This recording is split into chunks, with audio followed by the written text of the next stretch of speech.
네, 반갑습니다. 장종료 시장점검입니다. 오늘 코스피 지수도 상승했습니다. 점점 이제 분위기를 만들어 가고 있는데 가장 큰 건 외국인 매수고 그 외국인 매수가 일어나는 것은 원화 강세에 기반한 그리고 중국 비중을 줄이고 한국 비중을 늘리는 과정이기 때문에 이게 단기적인 움직임이 아니라서 점점 시장은 바닥을 찍을 가능성이 커지고 있습니다.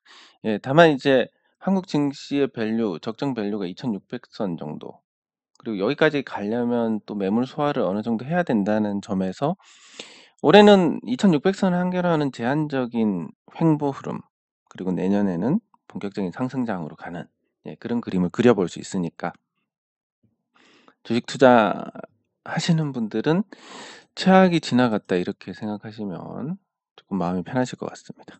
예. 그러면 뭐 긴 안목으로 봤을 때 어느 정도 반등이 구체화되고 있는 상태고 지금의 반등 성격이 2008년 금융위기 이후의 흐름과 비슷하게 흘러간다고 했을 때 예 일단 작년 하락을 절반 정도 극복하는 흐름 그리고 다시 달리는 2003년 이후에 있었던 장기 상승 국면과 굉장히 비슷한 흐름으로 갈 가능성이 큽니다. 왜냐하면 그때 당시에도 경기 침체에 대한 우려가 있었는데 그거를 만회를 아니 극복을 하면서 올라갔다라는 점이 크고 그럼 지금 상태에서 주목해야 될 부분이 물가인데 한국은행이 오늘 또 금리 인상을 해서 3.5%가 됐습니다.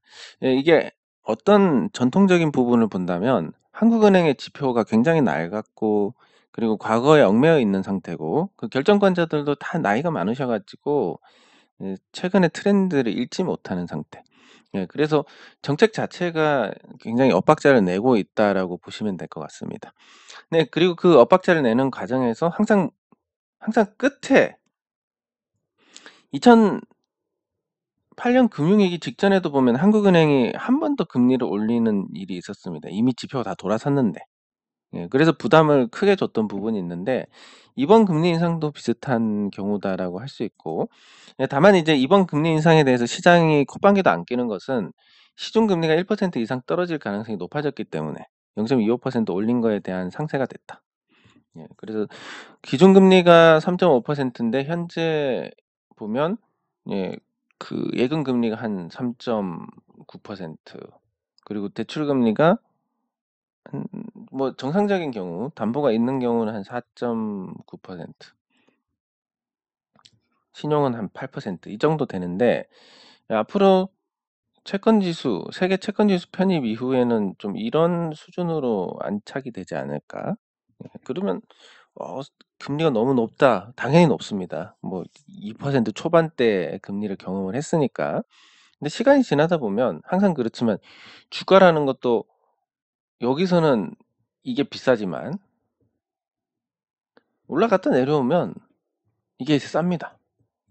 예 요렇게 이제 적응을 해 나가는 거니까 어느 정도 이제 금리에 적응을 해 나갈 거고 그러면 이제 중국 생산자 물가를 봐야 되는데 지금 중국 생산자 물가가 미국 소비자 물가를 선행하기 때문에 보는 겁니다. 이 전년 대비해 가지고 이미 마이너스고 이번에도 마이너스 0.1% 정도 생산자 물가가 떨어질 거다라고 예측을 했는데 실제로 마이너스 0.7%가 나왔습니다. 중국 공급망 문제는 이미 해소가 됐다라고 해도 가장 과언이 아닌 그리고 무려 하락이 이제 드디어 바운딩하긴 했지만 무려 1년 이상 생산자 물가가 계속 떨어졌습니다.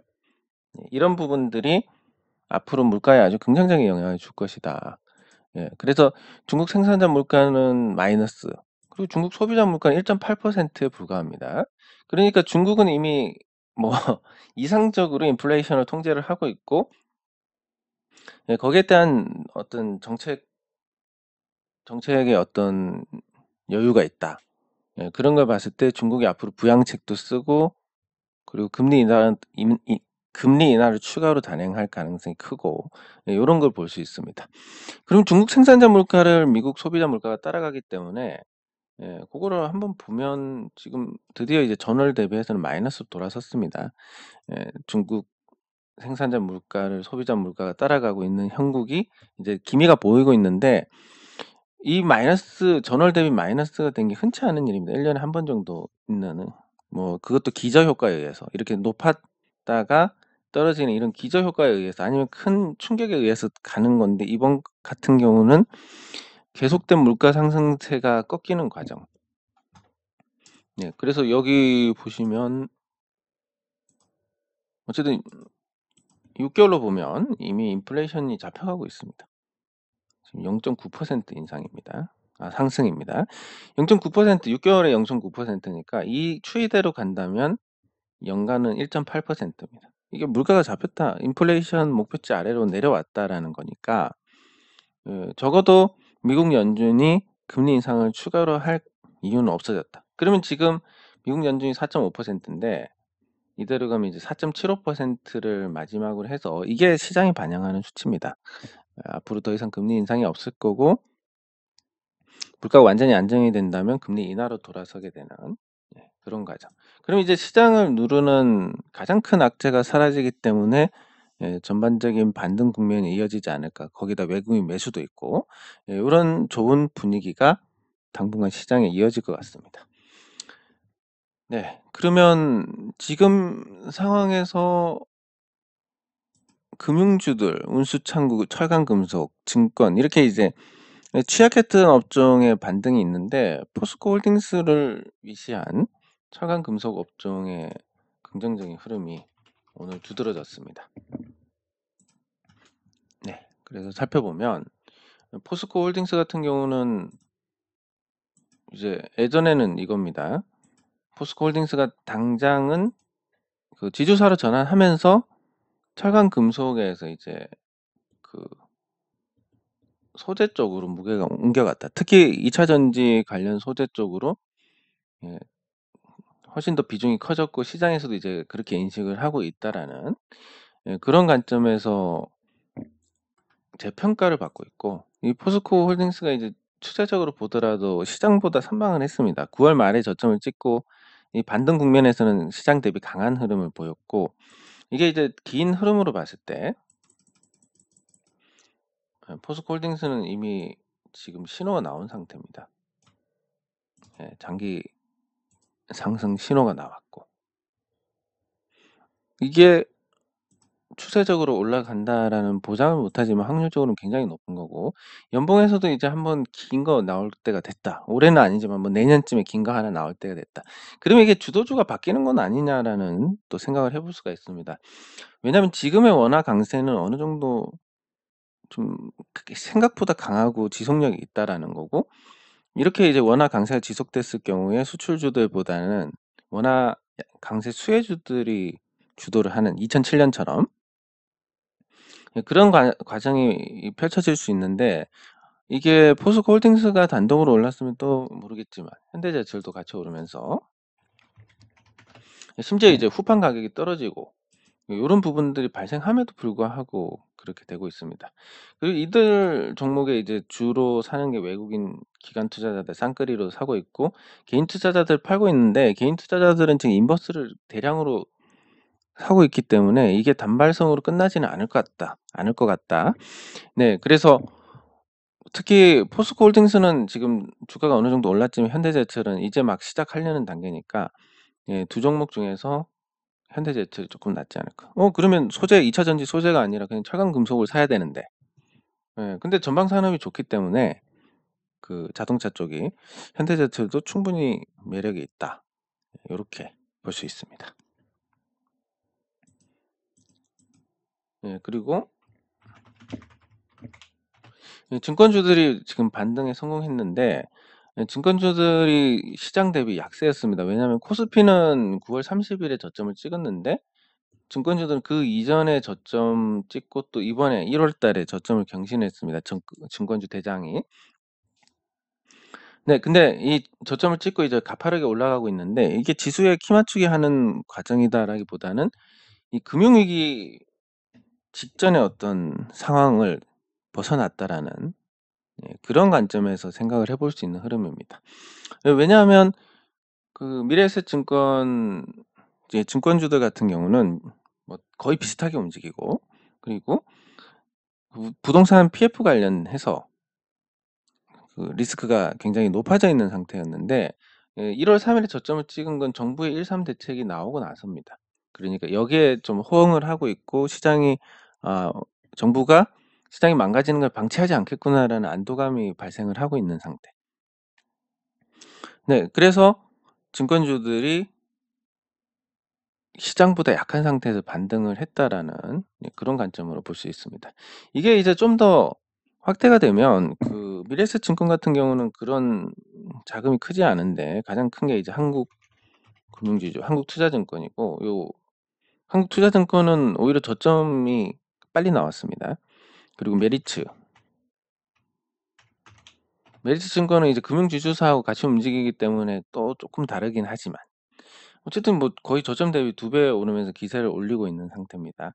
예, 그래서 관련 리스크가 뭐 크지 않고 이제 시장 전반에 걸쳐서 어떤 인식이 발생을 하느냐. 이제 금리 인상의 문제가 아니다. 앞으로 이제 금리 인하 쪽에 무게 중심이 오고 있는데 금리 인하를 했을 때 채권 평가 이익이 생기기 마련입니다. 그 금리 인상기에는 2% 짜리 채권 샀는데 나중에 4% 짜리 채권이 찍히면 이건 거기에 따른 감액이 될 수밖에 없는 거고 앞으로 4% 짜리 채권을 샀는데 3%가 됐다. 요 1% 만큼의 또 증액이 될 수 있습니다, 그 평가에. 근데 채권을 뭉텅이로 사기 때문에 그 액수가 어마어마합니다. 거기서 평가 이익이 늘어났다라고 하면 증권사들 실적이 대번에 좋아지고 그런 부분들이 이제 본격적으로 반영되는 거 아니냐. 그 부동산 리스크가 줄고 채권 평가 이익에 대한 기대가 반영이 된다. 그러면 앞으로 증권주가 덩치로 봐서 주도주가 될 수는 없겠지만 시장 수익률을 상회하는 업종이 될 가능성이 매우 높다라는 그런 관점에서 긍정적으로 볼 수 있습니다. 예, 반면에 이제 금융지주사들을 보면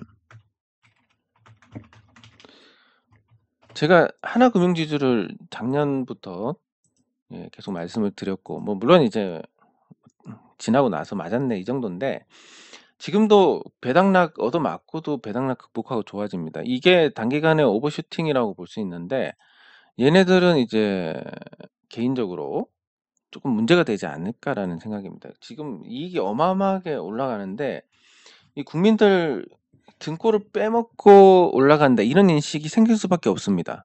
왜냐면 도대체 은행들이 뭐 하는데 지금 은행 영업시간도 줄이고 이제 뭐 직장인들 업무 보시려면 연차 내야 될 상황입니다.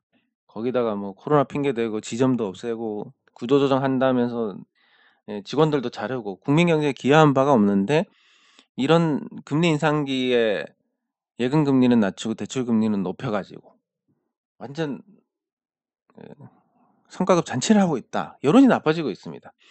근데 금융 같은 경우는 정부가 통제를 하는 영역이기 때문에 시장 논리로 어떻게 할 수가 없는 부분입니다. 그렇기 때문에 이제 정부가 "니네 대출금리 내려." 그럼 내릴 수밖에 없습니다. 그러면 지금 호황이 정점이다라고 볼 수가 있으니까 그리고 여론도 나빠져 있으니까 심지어 이제 대부분의 이제 금융지주사들은 외국인 지분율이 70% 정도 됩니다. 이거를 먹여줄 필요가 없는 상태. 그래서 아주 부담 없이 조질 수 있기 때문에 이게 단기간에 오버슈팅이 나왔다는 건 굉장히 조심을 해야 될 상황이다. 제가 이 시점에서는 좋게 말씀드렸지만 요 시점에서는 좋게 말씀드렸지만 이제는 아주 배드다. 나쁜 상태다라고 그렇게 말씀을 드릴 수 있는 상태입니다. 예, 그래서 금융 지주사들은 단기간에 조금 더 올라갈 수 있지만 이제 조심해야 될 단계고 만약에 보유를 하고 계시면 순차적으로 정리를 해 나가시는 게 맞습니다. 점점 흔해집니다, 돈이. 특히 세계 채권 지수 편입이 되면 은행에서 더더욱 기업들은 채권 시장이 훨씬 좋아지니까 은행 거치지 않고 직접 회사채를 발행을 하면 됩니다. 그러니까 대출 수요가 줄어들 거고 근데 바젤 3를 도입을 하면서 기업 대출을 늘리고 가계 대출을 줄여야 되는 상황입니다, 비중으로 보면. 그런 상황이기 때문에 기업 대출을 늘려야 되는데 기업들은 회사채 시장 직접 가 버린다, 금리 인하를 통해서.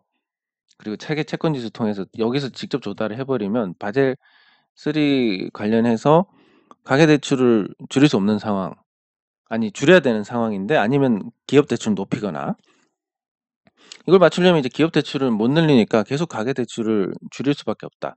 근데 주택담보대출은 가장 안전하고 마진이 확정되는 대출이기 때문에 지금 은행들은 너무나 잘못했습니다. 리스크는 하나도 감수하지 않고 앉아서 그냥 돈 따먹으려고 하니까 이 국민 경제가 어려워지는 부분이 있는데, 예, 그런 부분들이 점점 어려워지면서 앞으로 평가가 나빠질 것이다. 여론이 나빠지면 정부가 금리로, 예, 이 금융지주사들 조지는 게 너무 쉬워진다. 예, 그런 걸 생각하면 앞으로 투자 관점에서 매력이 없지 않을까. 그래서 단기 오버슈팅이 있을 수 있으니까 그거를 매도 기회로 삼으시는 게 좋을 것 같다. 이렇게 정리를 할 수 있습니다. 네, 그리고 댓글 확인하도록 하겠습니다.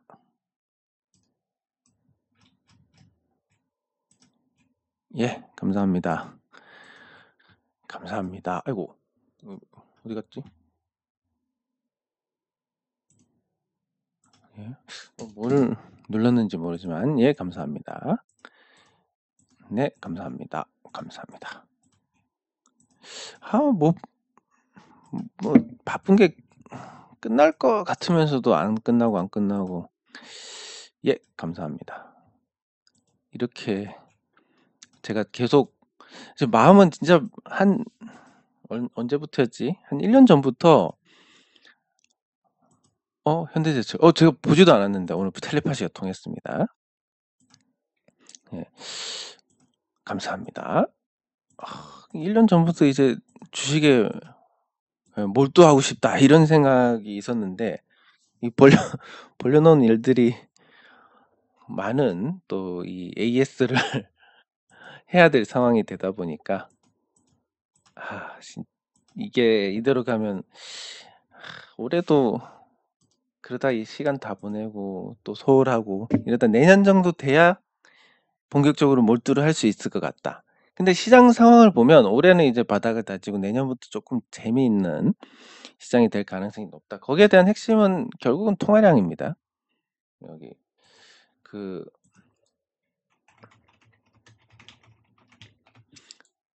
통화량을 보면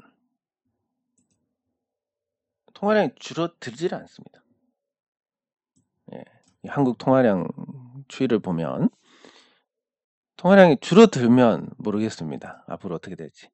계속 늘어납니다. 근데 이게 신기하게도 이 통화량이 결국은 뭐 새우깡이랑 똑같습니다.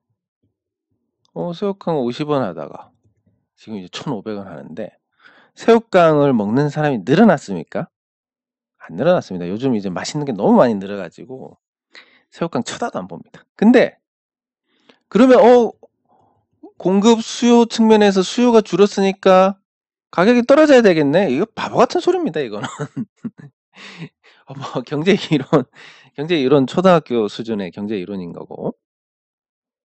그러면 어떻게 되느냐? 이 공급 수요가 가격을 만드는 건 맞지만, 요 공급 수요 곡선이 겹치는 가격은 통화량에 의해서 전체적으로 다 올라간다라는 거. 예. 그러면 2000년대 제가 똑똑히 기억합니다. 그 당시에 제가 사업을 시작을 했을 때, 그 고등학생일 때 제가 인터넷 사업을 시작할 거라고 해서 그 당시에 그 아주 빠른 인터넷이 필요했습니다.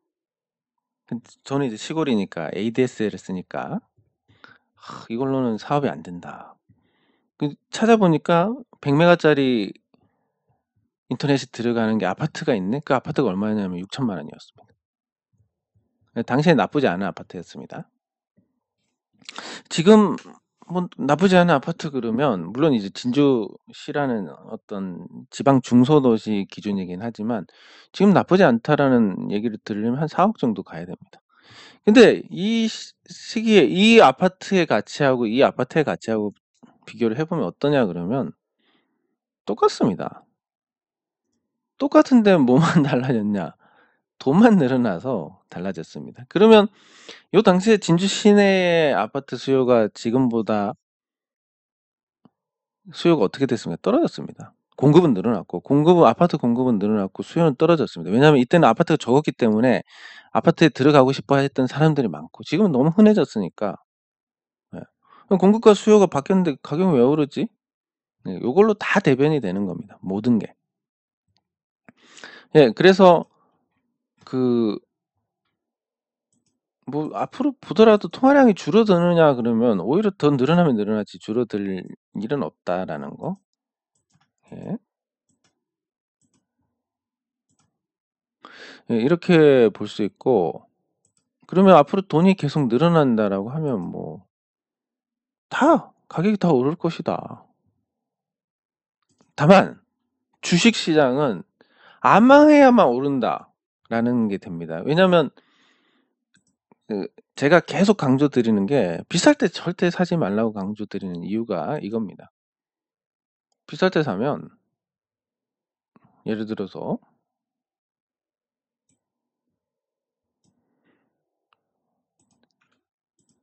자, 아까 제가 좋지 않다는 은행주입니다. 하나금융지주인데 2008년 금융위기 때 쌀 때 샀습니다.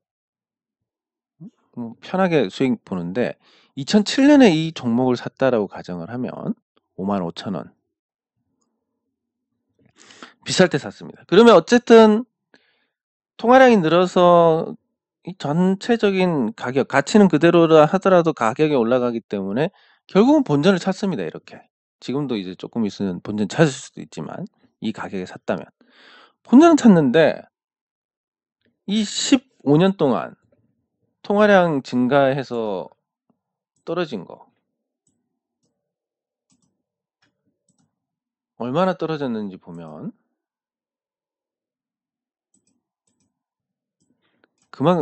이걸 그냥 생각하시면 될 것 같습니다. 2005년, 2007년이다. 그러면 돈이 2007년 기준으로 이 정도인데 현재는 이 정도다. 그러면 2007년 기준으로 한 3,800, 요 정도 돼야 되고 10이니까 한 3.8배 정도 돈이 저만큼 늘어났으니까 이 정도 올라야 정상입니다. 물론 근데 보시면 여기서 샀으면 3.8배가 가능합니다. 지금 쌀 때 샀으면. 근데 비쌀 때 사니까 어떻게 됩니까? 안 되는 겁니다. 이 통화량에 기반해서 우리가 봐야 되는 거고 계속 봐야 될 거고. 그럼 삼성전자를 보면 네, 삼성전자가 이때 말고 이때 아니더라도 정상적일 때 샀다라고 하더라도 이전에 삼성전자는 충분히 통화량 증가를 반영을 했고 또 그 가치를 방어를 해냈습니다. 자, 그러면 삼성전자 오케이. 근데 이때 샀으면 어떻게 됩니까? 2년 정도인데 가격이 많이 떨어졌습니다. 근데 2년 동안 통화량이 줄었냐 그러면 2년 동안 통화량이 아직도 계속 늘었습니다. 여기서 32에서 38까지 갔으니까 한 20% 정도 통화량이 늘었습니다. 그럼 가치를 이런 통화량 하락을 정확하게 반영하는 가치가 유지되는 거, 예를 들면 아파트도 가치가 완전히 유지되지는 않습니다.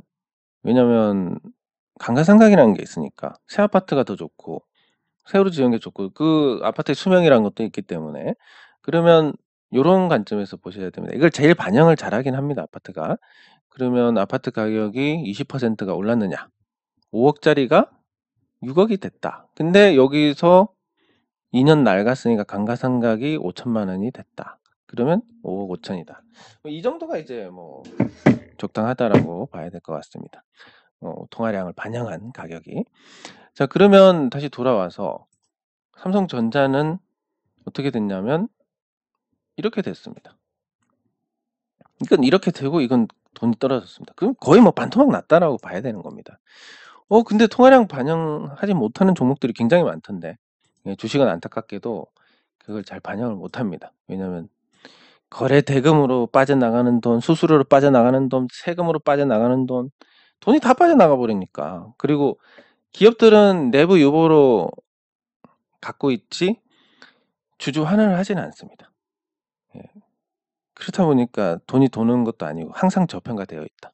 그래서 주식은 항상 저평가되어 있다라는 부분을 전제를 해야 되고 그 배당주들은 배당을 주기 때문에 또 못 올라가는 게 있습니다. 배당을 줘도 못 올라가고 배당을 못 줘도 못 올라가고 배당을 주면 그만큼의 그 기업 가치로 남아 있는 게 빠지니까 못 올라가는 거고, 배당 안 주면 매력이 없으니까 못 올라가고. 그래서 기본적으로 우리 한국 주식 시장은 무조건 저평가가 될 수밖에 없다라는 거.